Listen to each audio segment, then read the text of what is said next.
Madame Capron, s'il vous plaît, pouvez-vous intervenir et nous faire vos propositions pour éviter d'en arriver à cette commission d'enquête, Signal Sport? Est-ce que pour vous ça fonctionne? Est-ce que vous avez des propositions à nous faire, s'il vous plaît?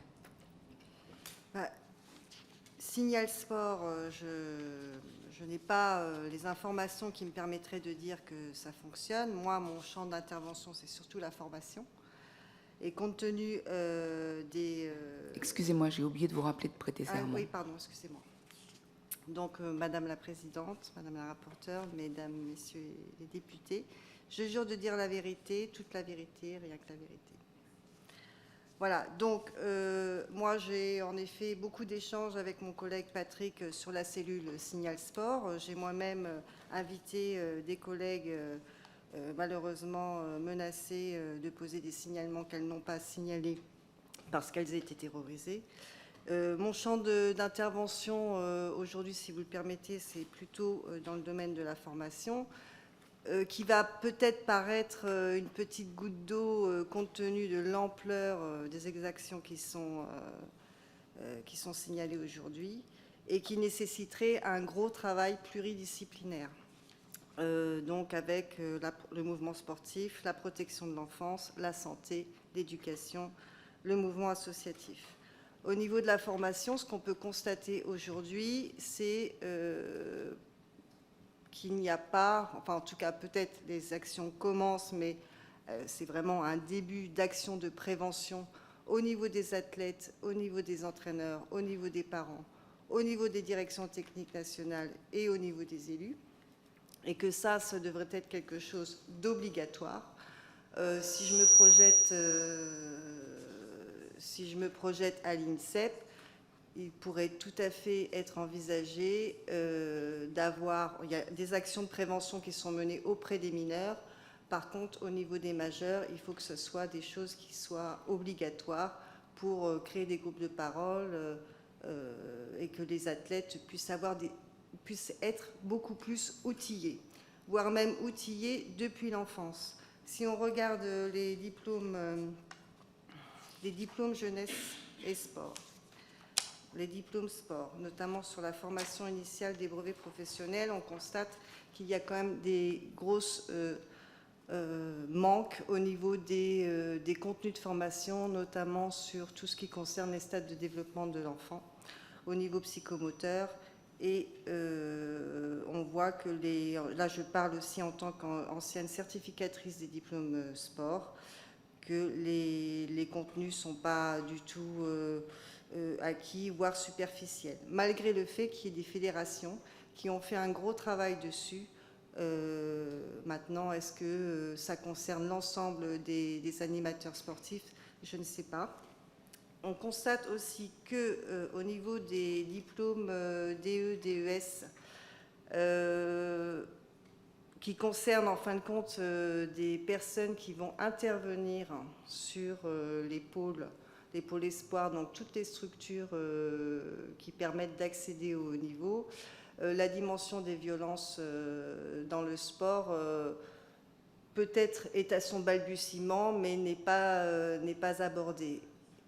En tout cas, c'est une préconisation évidemment qu'il faudra rendre obligatoire. Et enfin, quand on est aussi dans un choc de culture, ça a été bien relaté ce matin et dans toutes les auditions, c'est-à-dire la culture d'un gros chêne qui est bien enraciné sur la dureté, l'intransigeance, où il y a... en effet, on peut éduquer les enfants à obéir, un sentiment d'avoir de l'abnégation, de la soumission. Et à la fois, il y a aussi une forêt qui pousse, c'est-à-dire tout un tas d'acteurs qui travaillent sur un autre modèle de performance qui va être basé sur le bien-être, sur l'épanouissement, sur évidemment la pédagogie des apprentissages, et que ce travail se fait, malgré... Voilà, maintenant, qu'il se fasse, ça ne suffit absolument pas. Parce que quand, de manière, enfin c'est un collègue qui m'a relaté ça, quand les stagiaires sont en formation, oui mais ce que vous me racontez, d'être bienveillant avec les athlètes, que c'est ça qui compte, que c'est ça qui va mener à la performance. Eh bien, moi, ce qu'on me demande, c'est de faire de la perf. Là, il y a un problème. C'est-à-dire que les entraîneurs sont aujourd'hui exclusivement reconnus que pour leurs résultats et leurs compétences techniques. Ils ne sont pas reconnus parce qu'ils sont des bons pédagogues et qu'ils vont privilégier l'épanouissement des enfants et des jeunes. C'est aussi corrélé avec les attributions des subventions, attribution des subventions qui ne dépendent uniquement que des résultats sportifs. Donc là, dans la culture et dans le système, on pourrait tout à fait imaginer que les subventions qui sont allouées aux fédérations soient conditionnées aux compétences de pédagogie et bien sûr de valoriser le bien-être des enfants. Bon, ce qui n'est pas le cas, quand je dis ça, je sais que je vais me faire taper sur les doigts, mais ce que je veux dire, c'est que c'est vraiment un changement, ça se situe vraiment au niveau culturel, hein, une culture qui est déjà très ancienne. Évidemment, il n'y a pas de recyclage aujourd'hui, c'est-à-dire que les anciens, les éducateurs qui sont en poste depuis de nombreuses années, il y en a évidemment des excellents, ça a été relaté. Par contre, pour ceux qui ont obtenu les diplômes il y a longtemps, les mises à jour, la notion de recyclage qui existe par exemple au Canada, peut-être dans d'autres pays, mais en tout cas au Canada, n'existe pas et devrait être obligatoire.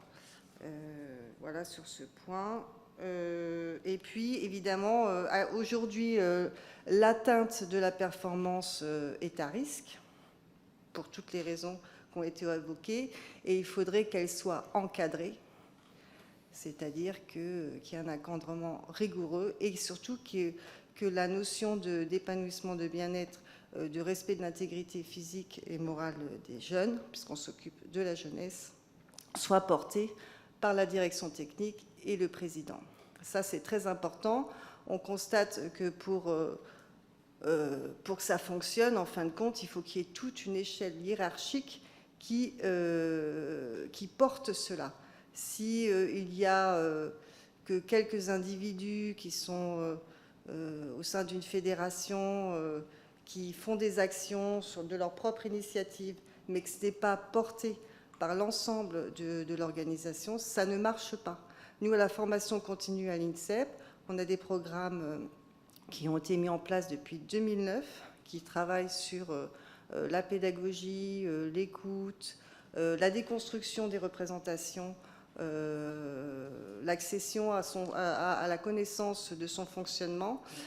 Et pour autant, les personnes qui viennent en formation continue ne sont pas contraintes de venir, elles viennent parce qu'évidemment, elles décident de le faire, mais il n'y a pas suffisamment de relais au niveau des directions techniques pour imposer un système de formation.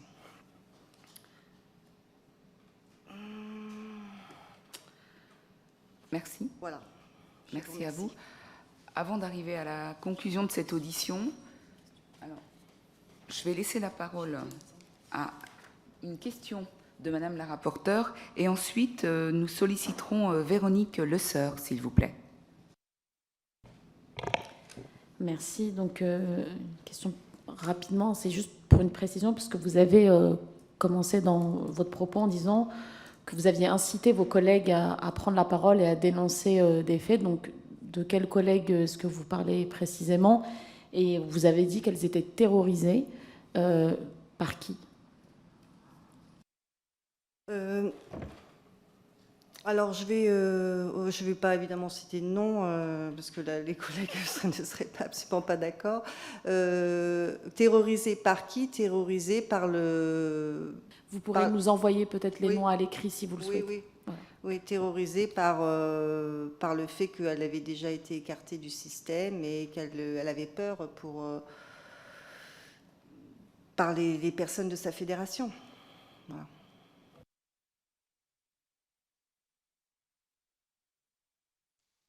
Merci à vous. Donc, si Madame Lesseur est joignable, s'il vous plaît.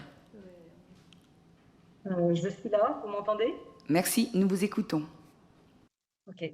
Donc, je suis Véronique Lesseur, je jure de dire la vérité, toute la vérité, rien que la vérité. Donc moi, je vais être très rapide en fait parce que Anne Capron a dit déjà beaucoup de choses. Donc moi, je suis la responsable du pôle formation continue à l'INSEP. Donc simplement vous préciser que à l'INSEP, donc les choses ont évolué déjà par rapport à ce qui a été dit sur la dimension humaine, tout ce qui est de la performance humaine, à peu près depuis 2009, puisque ça a été une volonté ministérielle de l'époque de faire évoluer des choses. Et la direction générale de l'INSEP à l'époque s'est emparée de ce sujet-là, justement pour mettre en place toute une organisation et des formations certificatives même pour essayer, enfin, être dans le maillon de cette chaîne pour faire évoluer les choses jusqu'à présent d'ailleurs.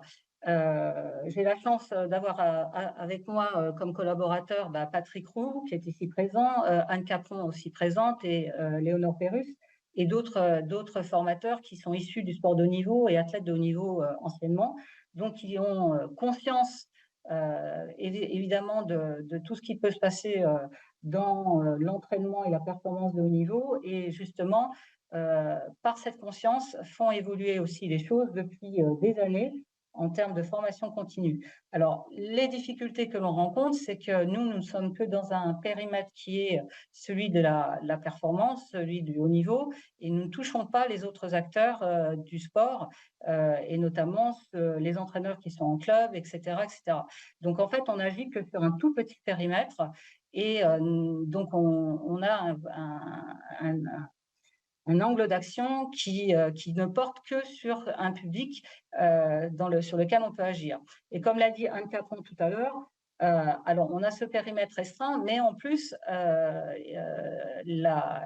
de se former, c'est un droit et ce n'est pas une obligation. Alors, moi, je trouve ça fabuleux que ça soit un droit. Venir sur la base du volontariat, c'est comme ça que les gens sont motivés et prennent et viennent avec beaucoup d'entrain et pour venir s'enrichir et accroître leurs compétences.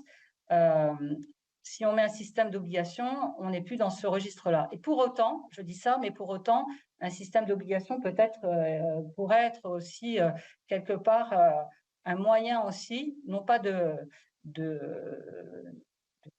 contraindre, mais au moins de prise de conscience, parce que on touche un public en effet qui est une niche, mais en même temps, ce public, même si c'est une niche, on le touche pas totalement.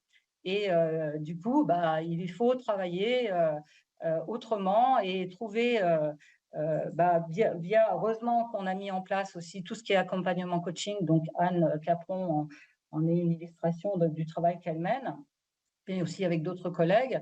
Et donc, on arrive à toucher maintenant les entraîneurs via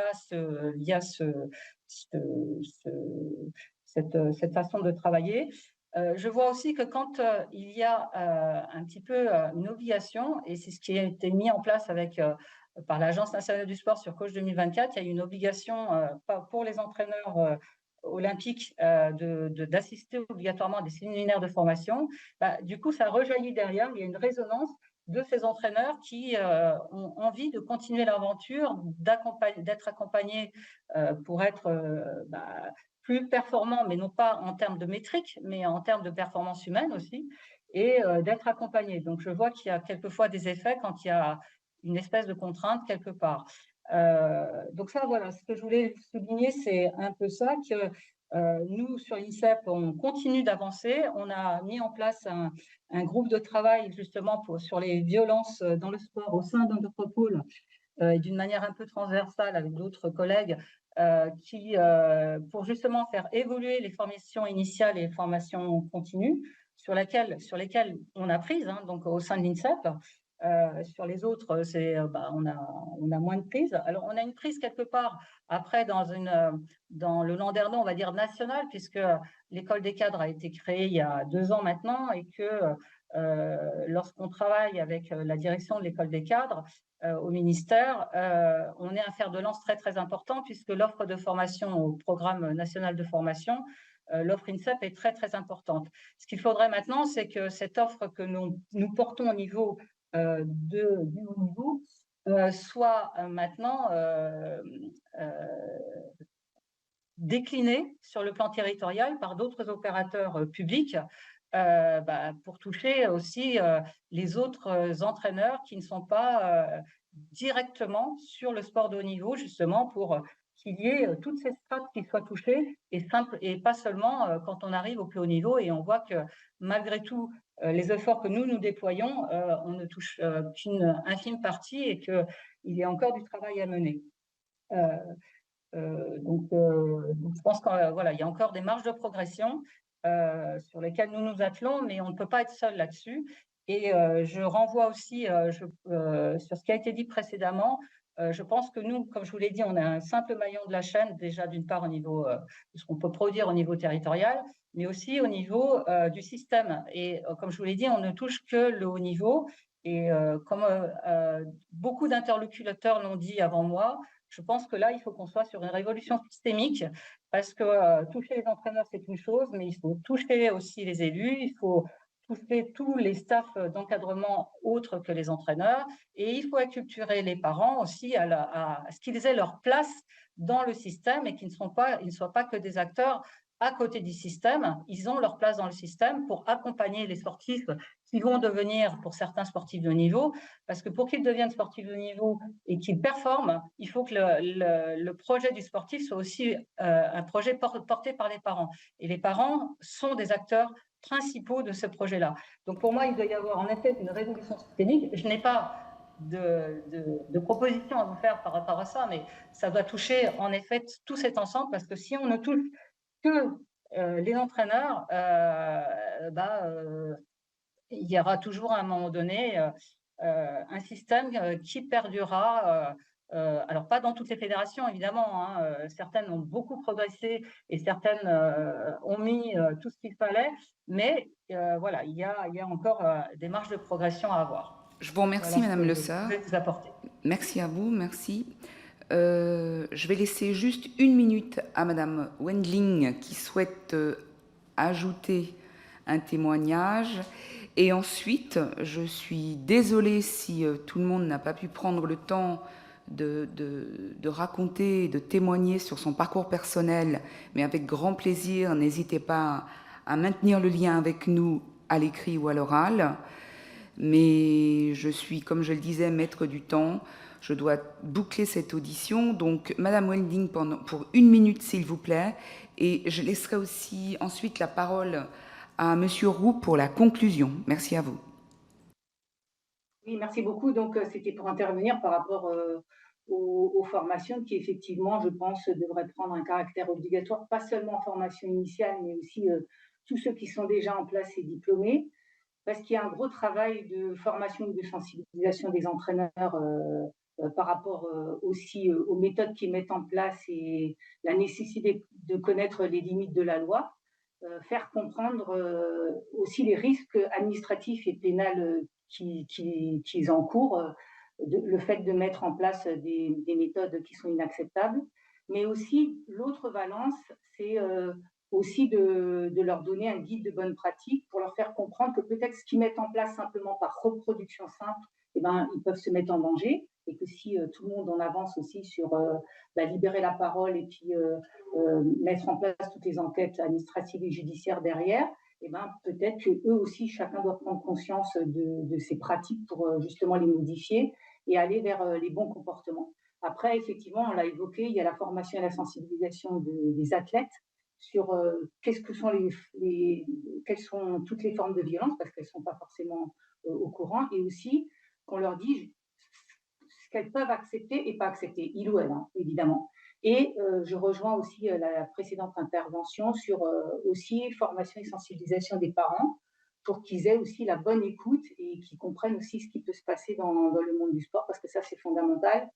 Aujourd'hui encore, et toujours dans le système de l'Omerta, et ben, moi, je l'ai aussi vécu en tant que maman, où effectivement, ben, les parents n'ont pas le droit d'intervenir. Le projet de haut niveau, c'est entre l'athlète et l'entraîneur, point. Les parents n'ont pas à intervenir. Et si jamais on intervient, et ben, il y a des conséquences sur l'athlète. Donc ça, c'est vraiment important. Et le dernier point pour aller vite, c'est en complément sur les incohérences de l'enquête administrative. Effectivement, moi, j'ai eu la chance de tomber sur quelqu'un de sensibilisé aux violences psychologiques qui a pu permettre d'aboutir au bout de cette procédure. Et donc, je le remercie. Mais par contre, tout le monde n'est pas forcément très formé.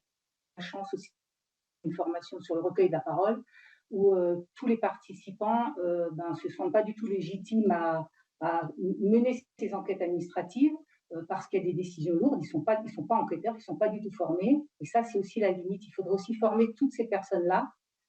Souvent, quand c'est des anciens profs de sport, ça risque d'être délicat aussi, comme ça a été aussi mentionné. Donc, il y a aussi une grande balance sur tout ce personnel des enquêtes administratives à former pour qu'ils aient les compétences et la bonne écoute par rapport aux victimes et aussi aux mises en cause.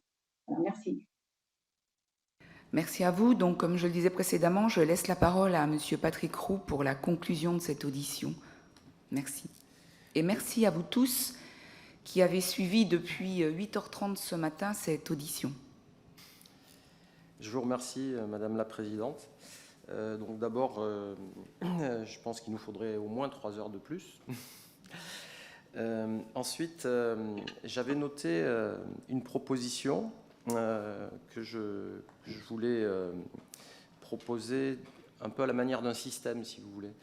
Nous, notre métier, c'est la formation des entraîneurs. Donc on est dans le disque dur, si vous voulez. Et donc, c'est pour ça que je disais tout à l'heure, les codes de morale, les chartes éthiques, etc., c'est utile, mais nous, on est vraiment dans le disque dur. Et donc, on voit sans arrêt l'enjeu énorme d'investir dans la formation des entraîneurs en amont de tout cela, et notamment quand on se rend compte que la plupart du temps, quand une fédération n'a plus d'entraîneur dans une structure style Pôle Espoir, ils prennent la prochaine personne qui passe, parce que la plupart du temps, ils n'ont pas anticipé. Et dans beaucoup de fédérations, c'est quelqu'un qui n'est pas formé pour s'occuper de ces tranches d'âge-là. Alors, justement, souvent, les exactions ou les violences dont on parle tombent souvent sur les jeunes, sur ces tranches d'âge. Moi, je pense qu'il faudrait réfléchir comment articuler, comme le font les pays anglo-saxons d'ailleurs. Il me semble que c'est très présent en Grande-Bretagne où j'ai travaillé pendant 4 ans. Il faudrait articuler d'une manière concrète et beaucoup plus prégnante les lois de la protection de l'enfance avec la loi sur le sport. En Angleterre, vous êtes entraîneur, on vous le signifie tout le temps. Moi, j'étais entraîneur français, donc j'arrivais avec mon comportement d'entraîneur français. Des fois, je plaisantais, je bousculais un peu un athlète, et il y avait tout de suite quelqu'un qui m'attrapait par le kimono en me disant « Non, on ne fait pas ça ici. Je sais qu'en France, c'est pas pareil, mais ici, hors de question qu'on touche, qu'on mime certains gestes, même si c'est juste pour rire, etc. On ne le fait pas. Et si on le fait, il se passe tout de suite quelque chose derrière. Il y a un rappel tout de suite. Donc, en fait... dans la loi sur le sport, il y a ce qu'on appelle le projet de performance fédérale. Mais ce que je ne vois pas dans la loi sur le sport, c'est l'exigence d'un outil, comme l'ont créé les Canadiens dans les années 90, c'est-à-dire le Long Term Athlete Development.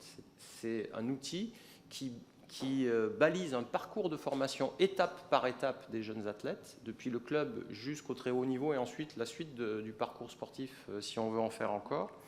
Et donc il ne s'agit pas de formater, il ne s'agit pas du tout de dire à chaque âge on doit faire comme ça, etc. Il s'agit de donner des recommandations d'usage. Et ces recommandations, elles sont souvent étayées par des connaissances en physiologie, en psychopédagogie, ce dont a parlé Anne Capron, ma collègue. C'est-à-dire qu'en fait, on sait que, par exemple, mettre trop de pression à des gamins avant le pic pubertaire, ça ne sert à rien. Ça va entraîner le burn-out, ça va entraîner tout un tas de choses. Voilà. Donc ça, en fait, ça n'est pas dans la loi sur le sport. Et là, il faudrait agir dans la loi sur le sport et mener des transformations très très précises. C'est-à-dire que là, il faut aller interroger les professionnels. Sébastien Rattel, l'universitaire le plus spécialisé dans ces histoires de croissance en rapport avec les étapes de la formation sportive. Et donc, ça ne suffit toujours pas pour que le système soit complet. Il faut aussi des règles. Et si vous voulez, dans le sport, on l'a dit toute la matinée, les règles, elles sont diffuses. Vous voyez, il existe des lignes jaunes et des lignes rouges, mais on ne les voit pas très bien, quoi. Elles sont, voilà. Donc, si on fait un système avec les lois de la protection de l'enfance ce dont je viens de parler, c'est-à-dire un parcours très très organisé avec des recommandations techniques, physiologiques, psychopédagogiques pour organiser ce parcours en termes de recommandations. Si on agit dans la loi sur le sport pour qu'il y ait une exigence à toutes les fédérations de l'écrire, mais pas de l'écrire rapidement comme un document administratif, c'est un vrai travail à faire avec des éducateurs et avec des entraîneurs professionnels. Et ensuite, il faut exiger des fédérations qu'à moyen et long terme, tous les entraîneurs passent par ces formations, de manière à ce qu'en amont du moment où on a besoin de changer un entraîneur ou de renouveler un entraîneur dans une structure, on ait un personnel qui ait déjà été formé. Parce que sinon, qu'est-ce qui se passe? Les jeunes entraîneurs, quand ils arrivent, ils sont pleins de motivation, ils ont envie de très bien faire, et ils font un copier-coller des techniques qu'ils ont eues quand ils étaient à très très haut niveau. Parce qu'ils ont l'impression que c'est ça qu'il faut faire. Vous voyez? Et donc là, on se crée nous-mêmes, tout seuls, plein de problèmes. Dans cette perspective, il y a un enjeu immense, c'est de travailler sur nos croyances. Dans les pays anglo-saxons, les pays émergents comme l'Australie, Nouvelle-Zélande, tous ces pays qui sont en train de nous tailler des croupières aux Jeux Olympiques désormais, c'est plus du tout la même vision. C'est-à-dire qu'on considère que l'athlète robot, c'est pas ça. Nous, ce qu'il nous faut, c'est des athlètes qui aient des facultés d'adaptation et de créativité. Vous voyez? Et donc la question de l'entraîneur moderne, avec l'appui des sciences du sport, c'est comment on crée un environnement favorable pour faire émerger ce type d'athlète. Voilà. Et donc là, si vous voulez, il faut interpeller les théories cognitives comportementales. C'est ce champ-là qu'il faut aller chercher. Et désolé, mais en France, on est en retard là-dessus par rapport à beaucoup de pays. Mais par contre, on commence à le voir. C'est-à-dire que plein de pays, le Japon, le Canada, plein de pays forment déjà les athlètes depuis tout jeune en essayant d'aborder ces dimensions-là pour créer l'environnement le plus favorisant et parce que vraisemblablement apprendre, s'engager, rester motivé très longtemps et actif aussi bien au plan mental, intellectuel que physique, ça se passe mieux dans un environnement où on tient compte de l'équilibre de vie de l'athlète. On fait en sorte qu'il ait des bonnes sensations, qu'il soit dans un équilibre, si vous voulez, plutôt que de penser qu'il faut lui donner des petites tapes tous les jours pour qu'il avance. Donc ça en fait, c'est un changement de paradigme qui, à mon avis, peut être activé si on passe par un travail dans la loi sur le sport qui exige des fédérations de produire un vrai travail sur ce parcours de formation des jeunes athlètes. Alors enfin, pour conclure à titre personnel, ce que je voudrais dire ce matin, d'abord vous remercier infiniment, c'est très sincère. Et je pense que en fait, mon rôle, c'est seulement un rôle de messager et de porter la parole de tous ces gens qui ont parlé aujourd'hui.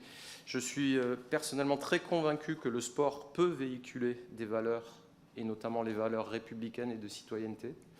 Mais évidemment, ça repose avant tout sur les parents, sur les acteurs responsables de l'environnement dans lequel on le déploie. Moi, j'ai travaillé à l'étranger dans de nombreux pays, dans des pays très très différents, et on voit bien qu'en fait, il ne suffit pas de pratiquer pour que se développent les valeurs que vous souhaitez. Le sport permet de développer tout un tas de qualités, d'adaptation, de créativité, de traitement de l'information, d'intuition, bien évidemment, de persévérance, d'engagement, tout ce que vous voulez. Mais en fait, ces valeurs, elles se développent dans le cadre républicain que nous aimons, à condition que les acteurs parents en soient porteurs et qu'ils sachent les transmettre.